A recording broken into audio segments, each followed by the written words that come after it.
Hello friend. आज हम बात करने वाले हैं Bihar police constable and SI की, जो कि बहुत बड़ी वैकेंसी आई है बिहार में। टोटल सीट 106 है।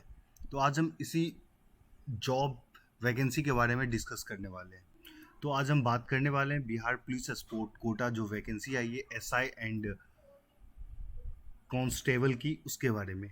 तो इसमें क्या एजुकेशन क्वालिफिकेशन है, एप्लीकेशन फ़ी क्या होने वाला है, एज लिमिट क्या होगा, salary details, physical ability, selection procedure कैसे होगा, और लास्टली हम लोग कैसे अप्लाई करेंगे, कैसे फॉर्म भरेंगे, हम लोग एक एक स्टेप को आज देखते हैं। तो चलते हैं इसके ऑफिशियल साइट पे और फिर हम लोग इसका एक एक डिटेल्स को जानेंगे। और बहुत बड़ी वैकेंसी है और अगर आप इसमें एलिजिबल है तो आप ज़रूर इसे फॉर्म भरिए, बहुत आसानी से ये जॉब मिल रही है। तो चलते हैं हम इसके ऑफिशियल वेबसाइट पे। तो हम लोग क्रोम ब्राउज़र में जाएंगे, वहाँ से हम लोग वहाँ से उसका ऑफिशियल वेबसाइट पे जाते हैं। ये रहा उसका ऑफिशियल वेबसाइट। मैं डिस्क्रिप्शन में इसका लिंक दे दूंगा, आप आसानी से यहाँ तक पहुँच सकते हैं। तो आज का रिक्रूटमेंट जो कि कांस्टेबल एसआई के लिए है, टोटल 106 पोस्ट है। ओके, ये हमारा स्पोर्ट्स कोटा द्वारा ही सिलेक्शन होगा। अगर आप किसी स्पोर्ट्स में, अगर आप कोई नेशनल लेवल का कोई गेम्स खेलते हो, आपको कोई मेडल वेडल मिला है, आपको सर्टिफिकेट है स्पोर्ट्स कोटा के अकॉर्डिंग, तो आप इस जॉब के लिए एलिजिबल हो। अगर आप कोई स्पोर्ट्स कोटा नहीं है तो आप इस जॉब के लिए एलिजिबल नहीं हो। ओके, तो हम इसके ऑफिशियल्स जो भी नोटिफिकेशन है उसके बाद पे चलेंगे, फिर इसका जो भी हमारा फॉर्म है उस फॉर्म पे चलेंगे। ओके, तो यहाँ पे हमारा एक रिक्रूटमेंट है, उसको एक क्लिक करेंगे। जैसे ही रिक्रूटमेंट क्लिक, यहाँ पे हमारा आ गया। फर्स्ट नोटिफिकेशन है कि आप खेलकूद कोटा के अंतर्गत सिपाही भर्ती 2021। आपका डेट ऑफ सबमिशन है 10 जुलाई से लेके 9 अगस्त तक है।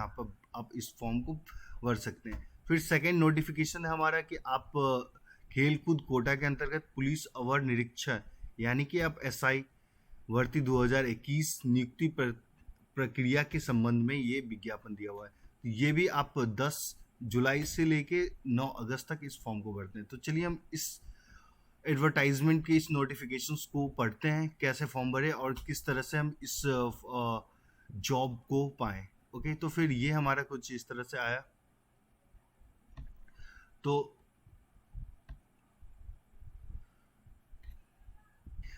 उस नोटिफिकेशन के अकॉर्डिंग हम देखते हैं कि क्या क्या नोटिफिकेशन में कितने टोटल सीट है और कैसे इसको फॉर्म भरे, हर चीज़ एक देखते हैं।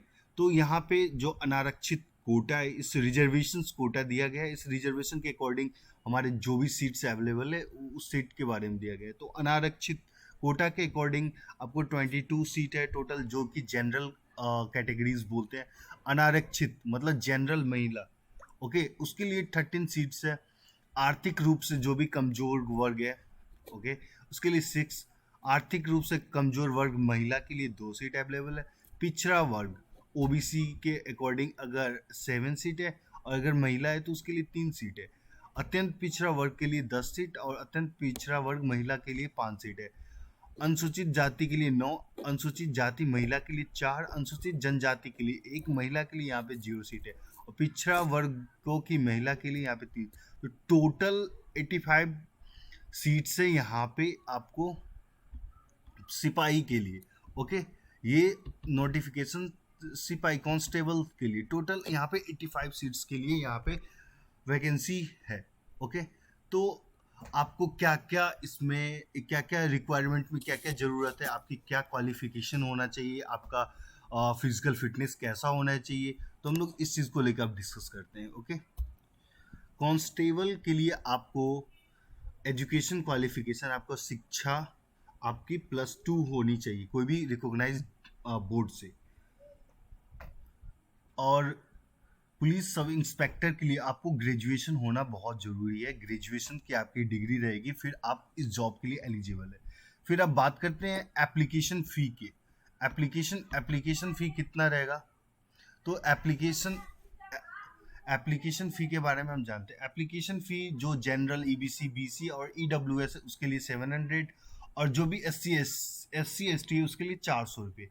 आप इसको Indian postal order bank draft के द्वारा ही भेज सकते हैं, इसको पेमेंट कर सकते हैं।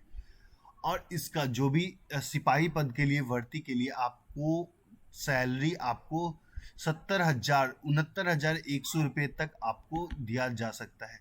इसका स्टार्टिंग सैलरी रहेगी 21,700 और फिर आपको बढ़ते बढ़ते 69,100 तक दे सैलरी होगी। ओके, आपका फिर एज लिमिट क्या होगा? एज लिमिट के बारे में बात करते हैं। एज लिमिट आपको 18 वर्ष, मिनिमम 18 वर्ष होनी चाहिए और मैक्सिमम 23 ईयर्स, 23 वर्ष होना चाहिए। और कुछ रिलैक्सेशंस भी है तो कास्ट के अकॉर्डिंग। ओके, फिर इसके बाद आप फिजिकल एलिजिबिलिटी की बात करते हैं कि जो फिजिकल एलिजिबिलिटी है तो वो फिजिकल एलिजिबिलिटी कैसा होगा। ओके, तो फिजिकल एलिजिबिलिटी में मेल का हाइट 165 सेंटीमीटर होना चाहिए और चेस्ट 81 टू 81 से लेके 86 सेंटीमीटर का चेस्ट होगा। SC/ST मेल के लिए आपको 162 सेंटीमीटर ही हाइट की जरूरत है और चेस्ट की 81 से 86 सेंटीमीटर चौड़ाई होनी चाहिए। फीमेल के लिए हाइट 155 सेंटीमीटर होना चाहिए और SC/ST फीमेल के लिए ओनली 152 सेंटीमीटर हाइट चाहिए। अब बात करते हैं, सबसे मेन प्रोसीजर है कि सिलेक्शन प्रोसीजर कैसा रहेगा। सिलेक्शन प्रोसीजर का हम लोग बात करते हैं। तो सिलेक्शन प्रोसीजर में सबसे पहले क्या दिया, तो सिलेक्शन प्रोसीजर के बारे में बात करते हैं। तो सिलेक्शन प्रोसीजर में यहाँ पे सबसे बड़ी बात है कि आपको कोई एग्ज़ाम देना नहीं पड़ेगा। आप एक सिंपल सा एक ट्रायल होगा जिसके अकॉर्डिंग आप जो भी स्पोर्ट्स में आपने सर्टिफिकेट लिया है उस सर्टिफिकेट को लेके जाना है। आपको सर्टिफिकेट के अकॉर्डिंग आपको टोटल 60 मार्क्स का टोटल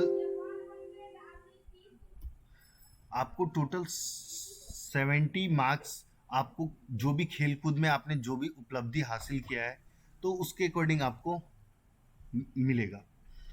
30 मार्क्स आपको जो भी चयन करता है वहाँ पे रहेंगे, आपको उस टाइम पे परीक्षण करके दिखेंगे कि आपका जो भी उस दौरान जो भी एक टीम मैनेजमेंट होगा जो भी आपको वहाँ पे निरीक्षण करेंगे उसके मार्क्स टोटल 30 होंगे। आपका टोटल 70 मार्क्स, जो भी आपके सर्टिफिकेट के अकॉर्डिंग 70 मार्क्स और चयन परीक्षण के द्वारा जो भी निर्धारण होगा वो 30 मार्क्स। जो भी चयन करता आपको चयन करेंगे, वहाँ पे एक टीम होगी, आपको टोटल वो 30 मार्क्स के अकॉर्डिंग आपको जज करेंगे।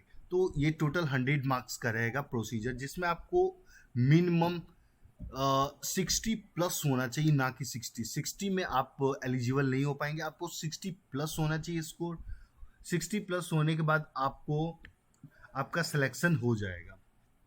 ओके, ये हमारा एक सेकंड एक विज्ञापन था जो कि जो SI के लिए, SI के लिए हमने बात किया था, उसमें 21 सीट टोटल थी, जो कि ये टोटल 21 सीट्स है जिसमें महिलाओं के जो भी रिजर्वेशन के अकॉर्डिंग हमारा जो भी अनुसूचित जाति 4 है, इसके बाद अत्यंत पिछड़ा वर्ग के लिए 4 है, इसका पिछड़ा वर्ग के लिए 3 है, पिछड़ा वर्ग महिला के लिए 0, अनारक्षित के लिए 8, आर्थिक रूप से कमजोर वर्ग के लिए 2। तो इस तरह से कुछ हमारा SI के लिए ये नोटिफिकेशन रहा। अब बात करते हैं हम लोग कि इस फॉर्म की लास्ट डेट कब होगी। स्टार्टिंग डेट और स्टार्टिंग डेट के बारे में बात करते हैं। स्टार्टिंग डेट है हमारा 10 जुलाई और लास्ट हमारा है 9 अगस्त को। तो उससे पहले पहले आप फॉर्म भर लीजिए। मैं आपको डिस्क्रिप्शन में आपको लिंक दे दूंगा, वहाँ से आप एप्लीकेशन को डाउनलोड कर सकते हैं। फिर आपको वहाँ मैं डिस्क्रिप्शन लिंक में ही एक एड्रेस दे दूंगा, उस एड्रेस पे आपको इस डेट से, लास्ट डेट से पहले तक आपको सेंड करना है। ओके, तो फिर हम बात करते हैं इसके एप्लीकेशन फॉर्म के बारे में। एप्लीकेशन फॉर्म आपको इस नोटिफिकेशन के एंड में दिया गया। तो इस एप्लीकेशन फॉर्म को आपने प्रिंट करवाना है। प्रिंट करवाने के बाद यहाँ पे नेम दिया है, फादर्स नेम, आपको फोटो रिसेंट जो भी आपका फोटो आप रिसेंटली फोटो खिंचवा लो ताकि आपके लिए बेटर रहेगा वहाँ पे। यहाँ पे कुछ जो भी डिटेल्स भरना है उसको डिटेल्स को अच्छे से हिंदी में साफ साफ भरना है। फिर इंग्लिश में भी दिया हुआ तो इंग्लिश में आप ध्यान रखें कि कैपिटल लेटर में आपको लिखना है। फिर यहाँ पे फादर्स नेम, जो भी आपका आप जो भी लिंग है, सेक्स है, अगर मेल है या फीमेल है आप वो डाल दें। फिर आपका एड्रेस, फिर अस्थायी पता जो कि आपका टेम्पररी एड्रेस है कि आप अभी फ़िलहाल कहाँ हो।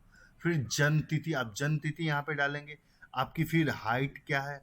केवल पुरुष अभ्यर्थियों के लिए सीना, सिर्फ आप अगर मेल पुरुष है तभी आप अपनी चेस्ट का साइज बताएंगे।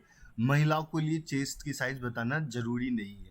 ओके, आप फिर 10th पॉइंट में है कि हमारा शैक्षणिक योग्यता क्या है, कि आपने मैट्रिक में का बोर्ड का नाम क्या है, यहाँ पे बोर्ड का नाम लिखेंगे। कुल पूर्णांक आपको टोटल कुल कितना मार्क्स का एग्जाम हुआ था, आपने कितना उसमें पाया, कुल प्राप्तांक, यहाँ पे कितना परसेंटेज बना वो लिखेंगे। तो इसी तरह इंटरमीडिएट में आपका बोर्ड लिखना है, टोटल कितना मार्क्स का पेपर था, कितना मार्क्स आपने पाया, यहाँ पे परसेंटेज लिखेंगे। फिर उसी तरह ग्रेजुएशन में, स्नातक में उसी बोर्ड का नाम, आपने टोटल कितना मार्क्स का पेपर था, कितना मार्क्स पाया, और फिर प्रतिशत। फिर अब बात करते हैं सबसे जो मेन इंपॉर्टेंट है, कि आपने जो भी खेल कूद में जो भी प्रमाण पत्र हासिल किए, जो भी मेडल हासिल किए, तो यहाँ पे उस चीज़ का विवरण देना है। ओके, आपका खेल कूद का क्या नाम था, आपने कबड्डी में जीता, फुटबॉल में, क्रिकेट में, कैसा स्तर था, अंतर्राष्ट्रीय, राष्ट्रीय या अंतर्राज्यीय या अंतर विश्वविद्यालय, जो भी कोटा, जिस लेवल पे आपने उस स्पोर्ट्स में सर्टिफिकेट लिया, तो उस स्पोर्ट्स में आपको यहाँ पे उस सर्टिफिकेट के अकॉर्डिंग सारा चीज़ आपको फिल करना पड़ेगा। प्रमाण पत्र की संख्या दे दीजिए या डेट, जो भी जिस डेट को आपने उस चीज़ को आपने पाया था। फिर यहाँ पे खेलकूद प्रमाण पत्र जारी करने वाला जो भी पदाधिकारी या कार्यालय, किस कार्यालय से आपका यहाँ पे वो नाम लिखना है। पदक का, सोना चांदी का, आप किस लेवल का आपने उस स्पोर्ट्स में आपने जीता था वो लिखना है। खेल कूद में प्रतिभागी, आप कैसा पार्टिसिपेशन किए थे वो लिखना है। कैसा प्रतिभागी थे आप, कैप्टन थे या क्या थे, प्लेयर थे। तो फिर इसके बाद आ जाए पहचान चिन्ह, आपका क्या, आपके शरीर पे जो भी कटे फटे का चिन्ह है, आप जो भी है वो आप डाल सकते हैं। फिर बाएं अंगूठे का निशान, आप अपने सिर्फ बाएं अंगूठे का निशान ही डालेंगे। और हस्ताक्षर, यहाँ पे सिग्नेचर आप ऊपर में हिंदी में, फिर नीचे अंग्रेजी में। फिर यहाँ पे मैं, आपका जो भी नाम है वो, फिर पिता का नाम। घोषणा करती हूँ कि यहाँ पे फिर ये एक यहाँ पे एक डिक्लेरेशन है। फिर यहाँ पे आप अपना सिग्नेचर करेंगे, फिर इस डेट को। फिर आपको ये रसीद, आपको फिर रसीद इसको भी फिल करना है। ये आपको, फिर ये आपको रसीद है, ये रसीद मिल जाएगा। फिर इसके बाद हम लोग जब ये पूरे फॉर्म को फिल कर लेंगे, तो फिर हमारा एड्रेस है, इस एड्रेस पे पुलिस महानिरीक्षक बिहार विशेष सशस्त्र पुलिस का कार्यालय, सरदार पटेल भवन, पंचम तल, बी ब्लॉक, रूम नंबर, ये आपको इस एड्रेस पे आपको लास्ट डेट से पहले पहले तक आपको सेंड करना है, तब आपका एप्लीकेशन फॉर्म वैलिड रहेगा, नहीं तो नहीं रहेगा। तो ये हमारा पूरी प्रक्रिया थी एसआई और कांस्टेबल पदों की जो भी भर्ती हो रही है, जो भी खेल कूद कोटा पुलिस और निरीक्षक भर्ती जो 2021 की है, बहुत बड़ी भर्ती है। और अगर आप एलिजिबल हैं तो ज़रूर भरिए, क्योंकि बहुत कम लोग इस चीज़ को अप्लाई करते हैं, बहुत कम लोग इस स्पोर्ट्स कोटा के अकॉर्डिंग जाते हैं। तो आप लोग, एक बहुत बड़ा अवसर है। तो ये रहा हमारा टोटल प्रोसीजर कि कैसे हम फॉर्म भरे, कैसे। अगर आपको ये अच्छा लगा तो प्लीज़ इसको ज़रूर लाइक कीजिएगा और सब्सक्राइब कीजिए, ताकि आपको इसी तरह का नोटिफिकेशन मिलता रहेगा। आप कोई भी जॉब नोटिफिकेशन से आप बचे, नोटिफिकेशन को आप मिस नहीं कर पाइएगा। तो ये हमारा यहीं पे ख़त्म हुआ। चलिए, और अगर आपको ये वीडियो अच्छा लगा तो प्लीज़ लाइक एंड सब्सक्राइब जरूर कीजिएगा। और जो भी आपके फ्रेंड एलिजिबल है इस चीज़ के लिए, तो प्लीज़ उसको इन्फॉर्म ज़रूर कीजिएगा, ताकि अगर उसको मौका मिले तो वो ज़रूर इस चीज़ का लाभ उठाए। So thank you for watching this.